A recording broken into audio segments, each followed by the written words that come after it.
दोस्तों एक बार फिर आपका स्वागत है, अभिनंदन है आपके अपने YouTube channel Aryan institute Allahabad में। दोस्तों जैसा कि बोर्ड पर आप देख पा रहे हैं, आज एक बार फिर आपके समक्ष बात करने वाले हैं यूपी डीएलएड प्रथम सेमेस्टर एजुकेशन फर्स्ट पेपर पर। दोस्त आप सभी को पता है लगातार हम आपके साथ डीएलएड के प्रथम सेमेस्टर के दौरान कार्य कर रहे हैं। एक निवेदन आपसे करना चाहूंगा, अगर चैनल पर पहली बार विजिट कर रहे हैं तो प्लीज चैनल को सब्सक्राइब जरूर कीजिएगा, क्योंकि इस चैनल के माध्यम से आप सभी के लिए न्यूज के साथ साथ डीएलएड प्रथम सेमेस्टर की क्लासें अनवरत आप सभी के लिए चलाई जा रही हैं। आज का चर्चा का विषय है, हमने आपके समक्ष इस लेक्चर के पहले बाल्यावस्था मींस चाइल्डहुड पर बेहतरीन तरीके से संपूर्ण पाठ्यक्रम पर चर्चा किया था, सिर्फ बाल्यावस्था पर।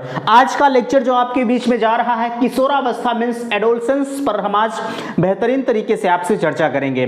हमने आपसे कहा है आप सभी के लिए चैनल के माध्यम से हैंडराइटिंग नोट्स प्रोवाइड की जा रही है। बिल्कुल मैं आप सभी से कहना चाहूंगा, मामूली सी शुल्क आप सभी के लिए रखी गई है, ओनली 299 रुपए। अगर आप लेना चाहते हैं तो बिल्कुल ले सकते हैं। यहाँ जो चीजें आपके बीच में लिखी गई हैं यह बिल्कुल शार्ट में है। जो नोट्स आप सभी के लिए प्राइवेट टेलीग्राम चैनल पर प्रोवाइड की जाती है, लिंक डिस्क्रिप्शन में दी गई है, वहां से जाकर आप उस कोर्स को परचेज कर सकते हैं। मैं निवेदन आपसे करूंगा, आपने अभी तक बहुत पैसा खर्च किया है।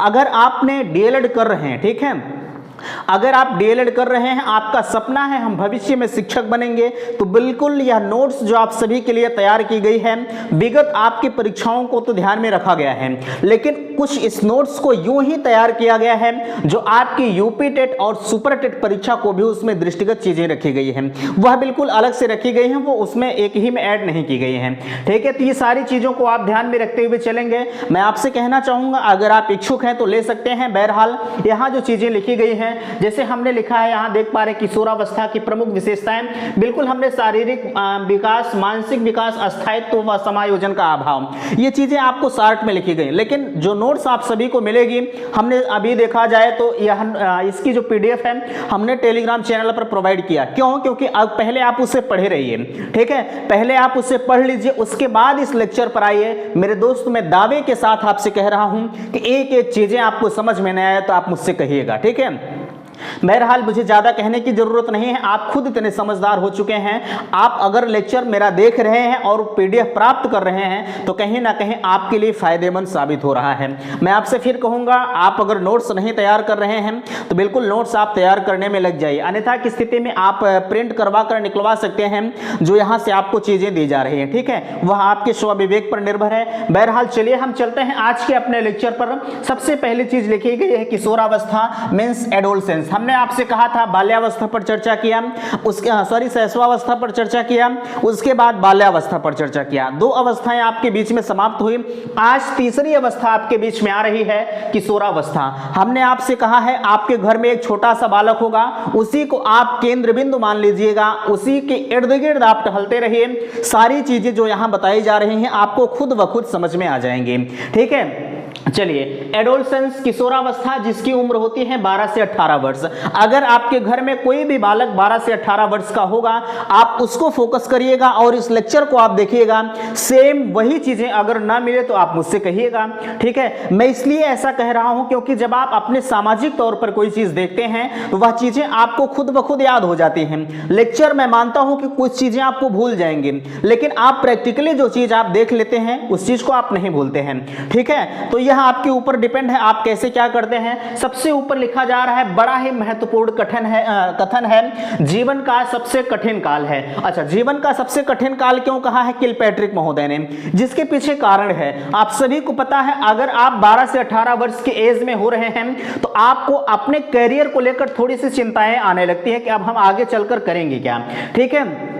तो जाहिर सी बात है यही सब वजह है। बहरहाल आपसे यह नहीं पूछा जाता है कि जीवन का सबसे कठिन काल किलपैट्रिक महोदय ने क्यों कहा, आपसे डायरेक्टली परिभाषा पूछी जाती है, लेकिन आपको यह जानना अत्यंत आवश्यक है कि आखिरकार किलपैट्रिक महोदय ने कठिन काल क्यों कहा है। क्योंकि इसमें बच्चों के पास समायोजन का अभाव होता है, वो अपने आप को समायोजित नहीं कर पाते हैं, इसीलिए किलपैट्रिक महोदय ने जो है कठिन काल कहा है इसे किशोरावस्था को, ठीक है। चलिए आगे कुछ किशोरावस्था के बारे में महत्वपूर्ण महत्वपूर्ण चीजें दी गई है, यह आपसे परीक्षा की दृष्टि से महत्वपूर्ण है। आपसे पूछा जा सकता है कि किशोरावस्था अंग्रेजी के एडोलसेंस का हिंदी रूपांतरण है। ठीक है, पूछा जा सकता है कि एडोलसेंस शब्द किसका हिंदी रूपांतरण है, तो आप कहेंगे अंग्रेजी का हिंदी रूपांतरण है।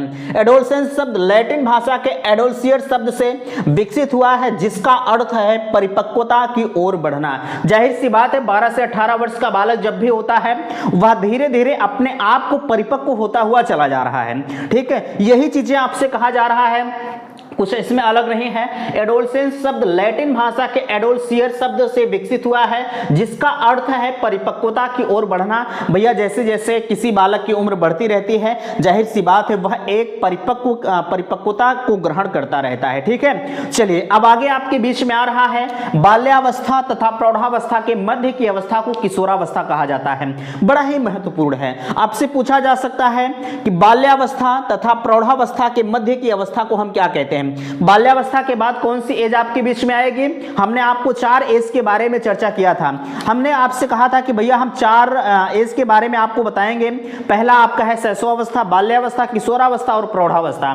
ठीक है, तो किशोरावस्था तो आज का लेक्चर आपके बीच में जा रहा है, लेक्चर बड़ा होगा, ध्यान रखिएगा, लेकिन आपकी परीक्षा की दृष्टि से महत्वपूर्ण होगा, यह चीज भी आप ध्यान रखिएगा। ठीक है, किशोरावस्था का लेक्चर आपके बीच में जा रहा है। इसके बाद नेक्स्ट जो आपके बीच में जाएगा वह प्रौढ़ावस्था जाएगा। ठीक है, प्रौढ़ावस्था आप सभी को पता है, जब लोग प्रौढ़ हो जाते हैं तो ये सारी चीजें आपके बीच में बताई जाएंगी। बहरहाल आज आप सिर्फ फोकस करिए किशोरावस्था मींस एडोलसेंस पर। ठीक है, चलिए बाल्यावस्था तथा प्रौढ़ावस्था के मध्य की अवस्था को किशोरावस्था कहते हैं। ये इसमें ज्यादा समझने की जरूरत नहीं है, सिर्फ आप सीरियल वाइज याद कर लीजिए, शैशवावस्था, बाल्यावस्था, किशोरावस्था, प्रौढ़ावस्था। तो वैसे भी बाल्यावस्था और प्रौढ़ावस्था के मध्य की अवस्था को किशोरावस्था हम कह सकते हैं, ये इसमें नॉर्मल सी बात है, कोई अलग इसमें नहीं लिखा गया है। ठीक है, लेकिन प्रश्न आपसे कहां से पूछा जा सकता है, यही सब पूछता है। चलिए अब हम आपसे बात करते हैं, आपके बीच में आ रहा है किशोरावस्था के कुछ अन्य नाम।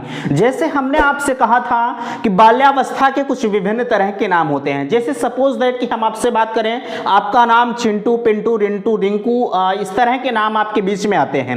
आपने सुना भी होगा आपके विद्यालय का नाम कुछ और होता है और आपके घर का नाम कुछ और होता है। सेम वही कंडीशंस आपके बीच में आ रही है, किशोरावस्था के भी कुछ नाम है। हमने आपको बाल्यावस्था पर अगर हम आपको ले चले, थोड़ा सा 1 मिनट के लिए हम ले चलना चाहेंगे। हमने आपको बाल्यावस्था पर बताया था कि बाल्यावस्था के कुछ विभिन्न तरह के नाम थे। जैसे उसमें आपका था प्रारंभिक विद्यालय की आयु, उसके बाद गैंग एज मींस समूह की अवस्था, चुस्ती की आयु मींस स्मार्ट एज, ये सारे नाम जो आपके रखे गए हैं यह बाल्यावस्था के रखे गए हैं। उसी के बीच में आपकी डर्टी एज मींस गंदी आयु, यह भी आपके बाल्यावस्था के थे।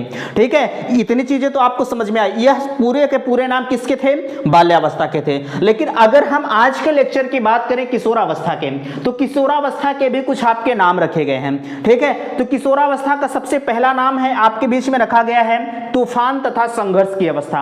यह कथन किसी के द्वारा कहा गया है, यानी स्टैनले हॉल महोदय ने इसे कथन के रूप में भी व्यक्त किया है कि किशोरावस्था बड़े ही संघर्ष, तनाव, तूफान, विरोध की अवस्था होती है।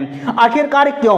क्योंकि आप सभी को पता है तूफान तथा संघर्ष की अवस्था क्यों होती है, क्योंकि 12 से 18 वर्ष का उम्र का जो बालक होता है उसके अंदर इतनी ऊर्जा होती है कि आप उसे कोई भी काम करने से रोक नहीं सकते, भले ही वह ना कर पाए। ठीक है, भले ही वह ना कर पाए, लेकिन आप थोड़ा सा उसे चढ़ा दीजिए कि बेटा तुम ये कर दोगे। ठीक है, ये तुम्हारे अलावा कोई नहीं कर सकता है, तो वह यह मानकर चलिएगा कि भले ही वह बीच में गच्चा खा जाए, लेकिन वह उस कार्य को करने से मानेगा नहीं।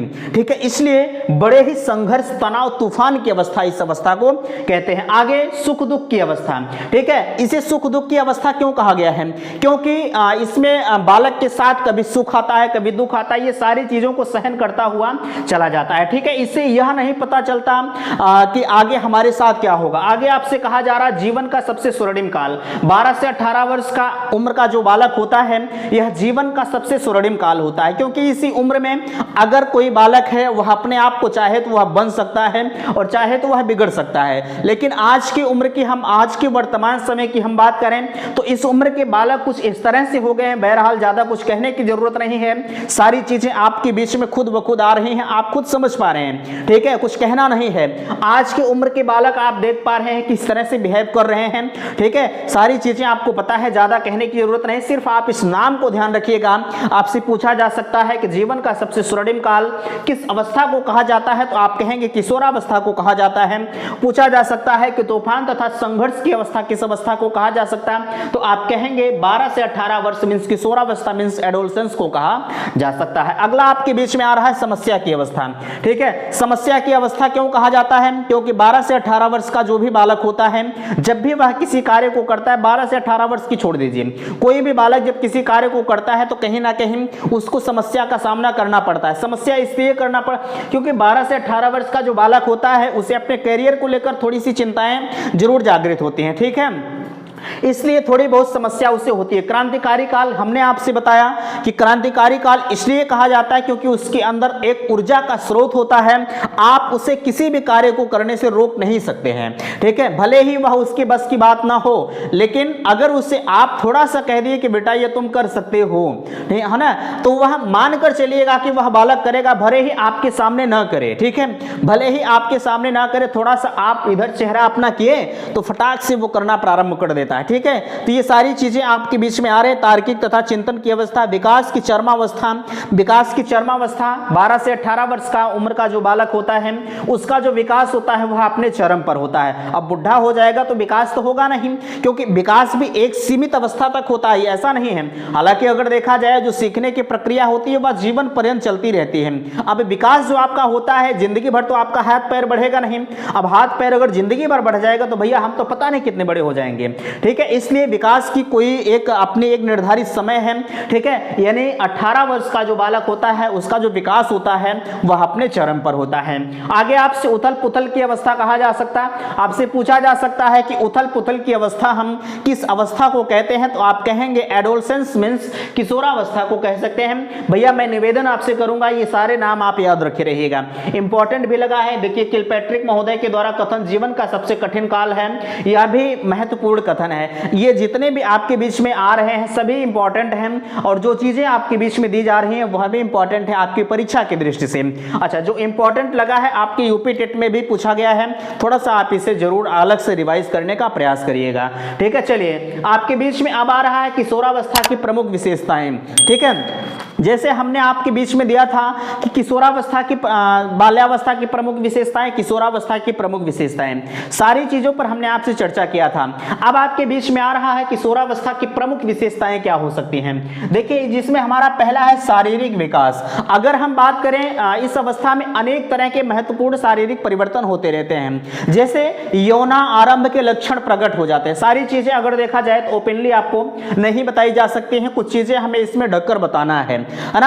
आप अगर नोट्स प्राप्त करना चाहें तो नोट्स प्राप्त कर सकते हैं, नोट्स में सारी चीजें डिटेल से लिखी गई हैं, वहां आपको कोई समस्या नहीं होगी, आप स्वयं अकेले पढ़ेंगे, क्योंकि यह भैया सार्वजनिक मंच है। सारी चीजें अगर देखा जाए तो हर चीज इसके लक्षण आपको नहीं बताए जा सकते, है ना। नोट्स में सारी चीजें दी गई हैं, आप उसे पढ़ सकते हैं। हमने आपसे कहा शारीरिक विकास में यौना आरंभ के लक्षण जो है वो प्रकट होने लगते हैं। अब कुछ लोगों के मन में आ रहा होगा कि ये यौना आरंभ के लक्षण क्या होते हैं, तो इतना हम आपको इससे ज्यादा नहीं बता सकते, ठीक है। और आगे आपसे कहा जा रहा है इस उम्र में किशोर किशोरियां जो होती हैं उसमें जो किशोरियां जो होती हैं वह स्त्रीत्व को प्राप्त करती हैं, और जो किशोर होते हैं वह पुरुषत्व को प्राप्त करते हैं। अब यह पूछेंगे किशोर स्त्रीत्व क्या होता है, पुरुषत्व क्या होता है, ये हम नहीं बताएंगे आपको, ठीक है। आगे आपसे कहा जा रहा है जैसे हम आप हैं किशोर हैं, है ना, हमारे और आपके बीच में दाढ़ी मूंछ का आना शुरू हो जाता है 12 से 18 वर्ष की उम्र में। आज आपने देखा होगा, अगर देखा जाए तो यह कहीं ना कहीं कि जो है बहुत बड़े बड़े हो जाते हैं, 20-20 साल के हो जाते हैं तब भी नहीं आता है, क्योंकि यह आना और ना आना क्रोमोसोम्स के ऊपर डिपेंड करता है। बहरहाल जो साइंटिस्ट रीजन आपके बीच में बताया गया है कि एक जो निर्धारित उम्र होती है दाढ़ी मूंछ आने की, वह 12 से 18 वर्ष का कोई भी बालक होगा तो उसके अंदर जो है दाढ़ी मूंछ का आना प्रारंभ हो जाता है, ठीक है। और इसी के बीच में और तमाम तरह की बातें आपके बीच में आती हैं, और 2-4 लक्षण इसमें हमने लिख रखा है, लेकिन हम आपको उस पर चर्चा नहीं करेंगे। भैया अगर आपको चाहिए तो आप पीडीएफ प्राप्त कर सकते हैं, नीचे लिंक दी गई है टेलीग्राम चैनल की, ज्वाइन करिए, आप पीडीएफ को प्राप्त करिए, सारी चीजें वहां पर आपको डिटेल से बताई जा रही हैं, ठीक है। चलिए अब आगे हम बात करते हैं मानसिक विकास पर। अच्छा, मैं आपसे पूछना चाहूंगा, अगर इस तरह से आपको पढ़ाया जा रहा है तो क्या सारी चीजें आपको समझ में आ रही हैं? आप कमेंट सेक्शन में मुझे जरूर बताइएगा। क्योंकि भैया जो चीजें आपको बोर्ड पर अच्छी तरह से समझाई जा सकती हैं और वही चीजें अगर जो है पीडीएफ के माध्यम से बताया जाए तो सारी चीजें दिमाग में सेट नहीं हो पाती। जो चीजें उसमें लिखी होती हैं वही चीजें बता दी जाती हैं, अलग से जो चीजें आपके बीच में आती रहती हैं। जैसे इस वर्तमान समय की अगर हम बात करें, हम आपके बोर्ड के सामने खड़े हैं, हम आपके सामने खड़े हैं, है ना, तो सारी चीजें एक एक चीजें दिमाग में सेट होती हुई चली जा रही है कि क्या चीज आपको बताना है। अब कहीं अगर अलग से बैठकर बताना हो तो उतनी चीजें नहीं आती हैं। यहां हम इर्द गिर्द घूम रहे हैं तो इतनी चीजें दिमाग में तुरंत सेट होती चली जा रही है कि ये चीजें बताई जाए, है ना। तो इसलिए मैं आपसे कहूंगा जो चीजें यहां आपको मिल जाएंगी वह पीडीएफ से नहीं मिल पाएंगे। बहरहाल पीडीएफ तो आपको मिल पाएगा, लेकिन जितनी कंटेंट यहां आपको दे दिया जाएगा, जितना चीजें आपको इतना कोशिश रखिएगा कि आप अधिक से अधिक ज्ञान को अर्जन करिए, है ना। आप बताइएगा सारी चीजें आपको समझ में आ रही हैं कि नहीं आ रही हैं। पीडीएफ आप प्राप्त करिए, पीडीएफ से पहले आप पढ़ लीजिए, उसके बाद यहां पढ़िए। मैं दावे के साथ आपसे कहता हूं 101% में चैलेंज करता हूं कि आपको चीजें ना समझ में आए तो आप मुझसे बताइएगा, ठीक है। चलिए आगे हम बात करते हैं मानसिक विकास पर। किशोरावस्था के प्रमुख विशेषताएं आपकी दूसरी आती है मानसिक विकास, ठीक है। इस अवस्था में शारीरिक विकास के साथ साथ मानसिक विकास में भी वृद्धि होने लगती है ना। आपका शारीरिक विकास भी हो रहा है और मानसिक विकास भी हो रहा है। इस उम्र में जो बालक होता है वह कल्पनाशील हो जाता है, ठीक है। उसकी जो स्मृति है दिवा स्वप्न की बहुलता हो जाती है और जो उसकी तर्क शक्ति, सोचने की, निर्णय लेने की और जो है इसकी इन सब की क्षमता जो है वह कहीं ना कहीं उसकी बढ़ जाती है, ठीक है। उसकी प्रमुख उसकी विशेषता हो जाती है। यानी जो उसकी तर्क शक्ति की सोचने की क्षमता होती है, निर्णय लेने की क्षमता होती है। 12 से 18 वर्ष बालक है, वो समझ सकता है कि हमें क्या चीज करना चाहिए क्या चीज नहीं। अब वो एकदम से वही है तो नहीं समझ पाएगा, है ना, लेकिन जिसके अंदर थोड़ा सा माइंड होगा वह चीजें समझ को जाएगा, ठीक है। आगे व्यवहार में विभिन्नताएं, बिल्कुल अगर देखा जाए आपके बीच में आ रहा है जो है कहाँ गया, हाँ पहला तीसरा आपके बीच में आ रहा है अस्थायित्व व समायोजन का अभाव। हमने आपसे इसके पहले भी बताया कि 12 से 18 वर्ष का जो बालक होता है इसमें कहीं ना कहीं जो परिवर्तन होता है बड़ा ही तीव्र गति से होता है, ठीक है। वह प्रतिक्षण कुछ न कुछ सोचता रहता है। जाहिर सी बात है, अगर आप अपने भविष्य के प्रति थोड़े से चिंतित हैं तो आप कुछ न कुछ सोचते रहेंगे कि हमें आगे क्या करना है, कैसे करना है, यह करके हम क्या कर पाएंगे, ठीक है। तो ये सारी चीजें आपके बीच में आती रहती हैं। परिणाम यह होता है कि अपने आप समायोजित नहीं कर पाता है।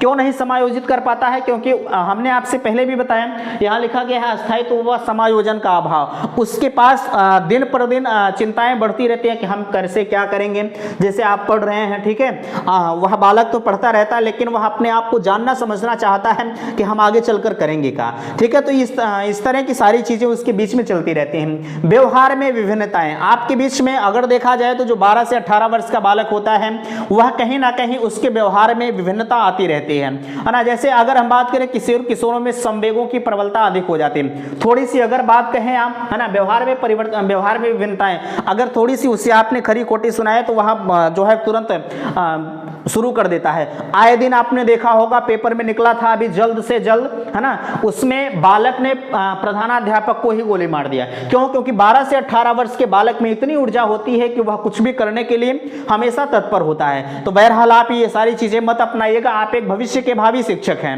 है ना, तो ये सारी चीजें आपको नहीं करना, लेकिन आपको जानना अत्यंत आवश्यक है कि एक किशोर कर क्या सकता है ना। आगे संवेग, आगे आपसे कहा जा रहा है कि संवेगात्मक आवेश में बालक असंभव कार्य को भी कर डालता है। हमने आपसे क्या बताया, अभी इतना बड़ा गड्ढा आपको दे दिया जाए, है ना, और आपसे कहा जाए कि बेटा ये कूद जाओगे, एक बार तो सोचेगा कि नहीं कूद पाएंगे यार, गिर जाएंगे तो हाथ पैर टूट जाएगा। लेकिन अगर किसी ने उसी बगल में उसे कहा कि बेटा ये तो तुम्हारे बस की बात है, यह कुछ नहीं है तुम्हारे आगे, तो वो कहेगा कि हाँ भैया ये हम कूद सकते हैं। भले ही वह खड्डे में गिर जाए और हाथ पैर उसका चला जाए, वह फर्क नहीं पड़ता, लेकिन वह कभी वह कर डालता है। कभी कभी वह बालक हतोत्साहित दिखाई देता है जब कोई कार्य नहीं कर पाता है, तो जाहिर सी बात है कि हतोत्साहित करना बिल्कुल लाजमी है, ठीक है। आगे हम आपसे बात करें, आपके बीच में आ रहा है कि काम भावना का विकास। देखिए इसका मतलब क्या है, काम भावना, हमने आपसे बताया कि यौनिक परिवर्तन तीव्र होने से, ठीक है, किशोरों में काम भावना का विकास तीव्र होता रहता है। आखिरकार यह क्यों है? आगे आपसे कहा जा रहा है, देखिए सारी चीजें हमारे समक्ष रखी गई हैं, और मैं आपसे कहना चाहूंगा, अगर अगर आपको जरूरत है पीडीएफ की तो आप 299 रुपए का पेमेंट करिए, तत्काल पीडीएफ को प्राप्त करिए। सारी चीजें अगर आपको ना समझ में आए तो आप मुझसे कहिएगा, ठीक है। चलिए हम बात करते हैं आपसे अगला। शैशवावस्था में बच्चों को अपने प्रेम का पात्र अपनी माता और पिता, और बच्ची अपने पिता को मानती है। जाहिर सी बात है, एक होता है जो है ओडिपस और इलेक्ट्रा, ये ग्लैंड होती हैं। बहरहाल आपको आगे बताया जाएगा, ठीक है। इसमें कहा जा रहा है कि शैशवावस्था में बच्चा जो होता है, एक बालक जो होता है, वह अपनी माता से अधिक प्रेम करता है, ठीक है। और वहीं अगर हम बच्चियों की बात करें, लड़कियों की बात करें, जो बच्चियां होती हैं वह अपने माता से प्रेम ना करके अपने पिता से अधिक प्रेम करती हैं। आपने आए दिन देखा होगा, कोई बच्ची है वह अपने मम्मी से ना कह करके अपने पिताजी से कहती है कि पापा ये हमें चाहिए, और वहीं बच्ची कहती है, जो बच्ची बोलती है तो वह खुद कहती है कि भैया ये हमको चाहिए, ठीक है। सॉरी, जो बच्ची होती है वह अपने पापा से कहती है ये चीज़ें हमें चाहिए, तो उसके पापा जो होते हैं बच्ची की बात को मान जाते हैं। और अगर वह मम्मी से कह दे, ठीक है, बच्ची अगर मम्मी से कह दे तो हमें तो नहीं लगता कि वह मिल जा, बहरहाल मिलता है, ऐसा नहीं है, सब लोग ऐसे नहीं होते हैं। लेकिन जो एक साइंटिस्ट रीजन बताया गया है, ये चीज़ें आपके बीच में बताई जा रही हैं, ठीक है। चलिए आगे हम बात करते हैं आपसे विषम लिंगी यहाँ व्यवहार में विभिन्नता, ये तो हो गया आपके बीच में काम भावना। कल्पना की प्रबलता, इसका क्या मतलब है? कल्पना की प्रबलता और बहुलता यहां देखिए आगे लिखा गया है ना। इसमें कहा जा रहा है कि किशोर अपने भविष्य और जीवन को तैयार करता रहता है। हमने आपसे बताया हमेशा उसके बीच में चिंतन की प्रक्रिया चलती रहती है कि हमें आगे चलकर करना क्या है ना। इसका परिणाम और प्रभाव क्या होगा, वह इस तरह से सोचता रहता है। जैसे आप कुछ काम कर रहे हैं, है ना, आप कुछ काम कर रहे हैं तो वह कुछ न कुछ आपके दिमाग में इतनी चीजें चलती रहती हैं कि इसका परिणाम क्या हो सकता है।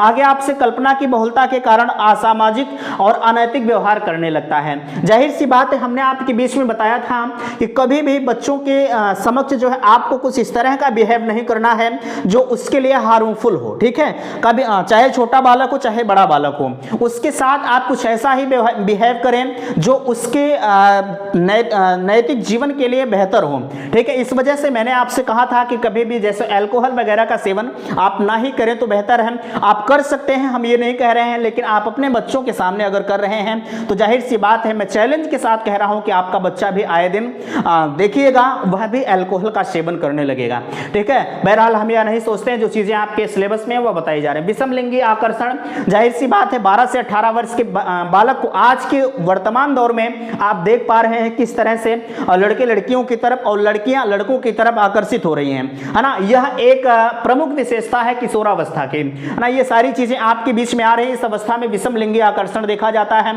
लड़के इसमें बहरहाल सारी चीजें आपको बताने लायक नहीं है, आप नोट्स को प्राप्त करिए, सारी चीजें आपके बीच में आ जाएंगी, ठीक है। आपने देखा होगा एक दूसरे से सारी चीजें, बहरहाल कुछ कहा नहीं जा सकता, आप कुछ समझदार हैं। आगे आपसे कहा जा रहा है कि समाज सेवा की भावना, है ना। इस वर्तमान समय की अगर हम बात करें तो जो एक 12 से 18 वर्ष का बालक होता है, मीन्स किशोरावस्था का जो बालक होता है, उसके अंदर एक सामाजिक भावना भी उत्पन्न हो जाती है। आपने देखा होगा अभी दुर्गा पूजा वगैरह बीता है तो किस तरह से बालक लगा रहता है दुर्गा माता जी के सेवा में। तो बहरहाल ये सारी चीजें ठीक है, लेकिन सबसे पहली प्रायोरिटी आपकी होनी चाहिए। अगर आपने डीएलएड में एडमिशन लिया है तो भैया पढ़ाई करिए, क्योंकि आपको भविष्य में शिक्षक बनना है ना। सारी चीजें तो बाद में होती रहेंगी, सब कुछ आपको बाद में मिल जाएगा, ये प्यार मोहब्बत सब कुछ मिल जाएगा, लेकिन जब आप पढ़ाई नहीं कर पाएंगे तो सारी चीजें धरी की धरी रह जाएंगी और कहां जाना पड़ेगा आप खुद समझ सकते हैं, ये हम बताएंगे नहीं, है ना। उम्मीद करते हैं कि इतनी बातें आपको समझ में आई होंगी। लास्ट का आपके बीच में आ रहा है किशोरावस्था की प्रमुख विशेषताओं के बीच में अपराध की प्रवृत्ति। वर्तमान समय की हम बात करें, अभी हमने आपसे बताया कि आए दिन आपने देखा होगा कि लोग बंदूक वगैरह लेके जा रहे हैं विद्यालय में। इस तरह का बिहेव बहरहाल आपको नहीं करना चाहिए। अभी यहाँ हम आपको पढ़ा रहे हैं, हम किसी को अगर डांट दें, है ना, तो वो कहेगा कि चलिए बेटा हम आपसे बाहर मिल लेंगे, तो हम काहे को आपको बोलें। इससे बेहतर है कि आप पढ़ो या ना पढ़ो, वो अगर आप पढ़ेंगे तो अपने लिए पढ़ेंगे, हमारे लिए तो नहीं पढ़ेंगे, है ना। तो इसलिए अपराध की प्रवृत्ति वर्तमान समय में बढ़ती जा रही है ना। इच्छा पूर्ति में बाधा, अगर हम आपसे कहें आप किसी से कुछ कर रहे हैं, अगर उसमें हम आपको बाधा उत्पन्न करें, है ना, हम उसमें अगर आपको बाधा उत्पन्न करें तो आपके मन में हीन भावना आएगी और आप कहेंगे कि चलिए हम मिलेंगे, है ना। और निराशा, अगर आपको कहीं निराशा मिल रही, असफलता मिल रही, प्रेम के अभाव में, ये सारी चीजें के अभाव में आप अपराध की तरफ बढ़ रहे हैं। यहाँ लिखा गया है, स्टैनले हॉल का एक कथन है कि किशोरावस्था बड़े संघर्ष, तनाव, तूफान की विरोध की अवस्था कहलाती है।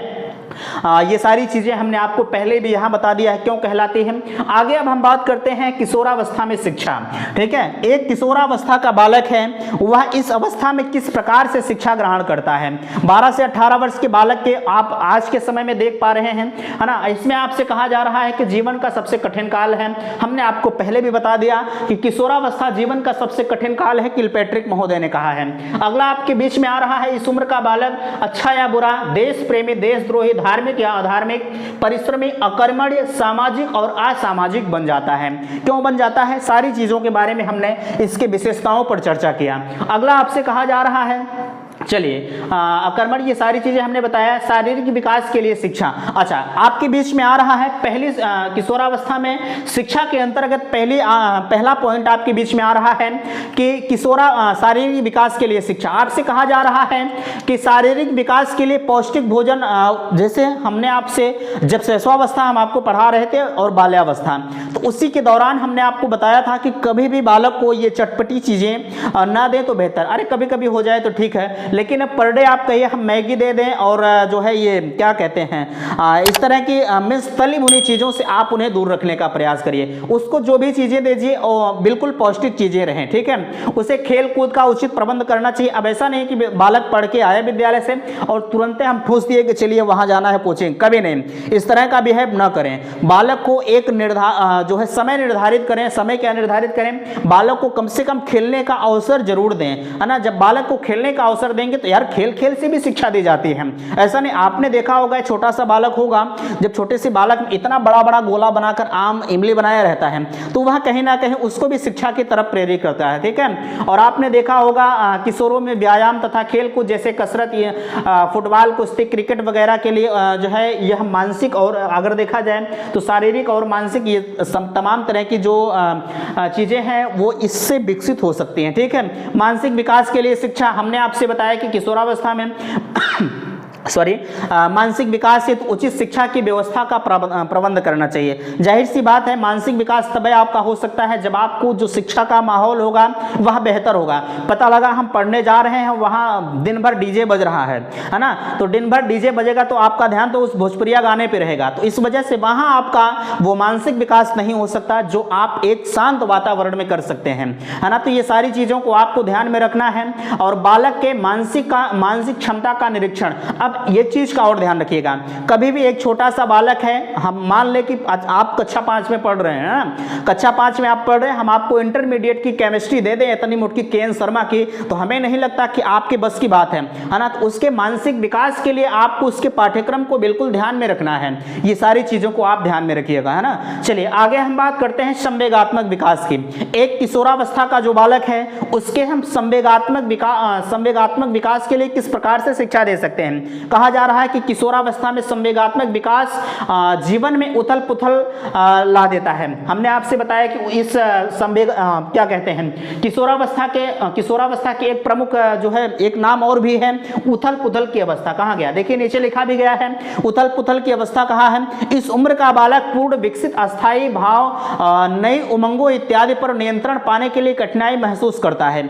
जाहिर सी बात है कोई बालक है ना, कोई बालक है वह सारी चीजों को नियंत्रण करने के लिए बिल्कुल कठिनाई महसूस करता रहता है। क्यों? क्योंकि उसके पास इतना माइंड नहीं होता है कि हम इसे कैसे करें, है ना। ये सारी चीजें उम्मीद करते हैं कि आप समझ पा रहे हैं। अगर अभी भी आपको कहीं समस्या है तो बिल्कुल आप कमेंट सेक्शन में मुझे जरूर बताइएगा। मैं निवेदन आपसे करूंगा, अगर अभी तक आपने पीडीएफ नहीं प्राप्त किया है तो बिल्कुल आप उस पीडीएफ को प्राप्त करिए। अगर आपने डीएलएड में एडमिशन लिया है तो आप पीडीएफ से पढ़िए। मैं दावा करता हूं आपके समक्ष, आपको ना बुक खरीदने की जरूरत है, ना नोट्स बनाने की जरूरत है। सिर्फ और सिर्फ जितनी चीजें यहां से आपको बताई जाए सारी चीजें आप पढ़कर जाइए, परीक्षा दीजिए। मैं चैलेंज के साथ कहता हूं कि आपको 95% नंबर ना मिले तो आप मुझसे कहिएगा, लेकिन ऐसा नहीं कि आपने नोट्स प्राप्त कर लिया तो हम आपको 95% नंबर दिलवा देंगे। ना ना ना, आपको पढ़ना पड़ेगा, पढ़ेंगे तभी 95% आएगा, नोट्स प्राप्त करने से नहीं आएगा। चलिए आगे हम बात करते हैं सामाजिक विकास के लिए शिक्षा।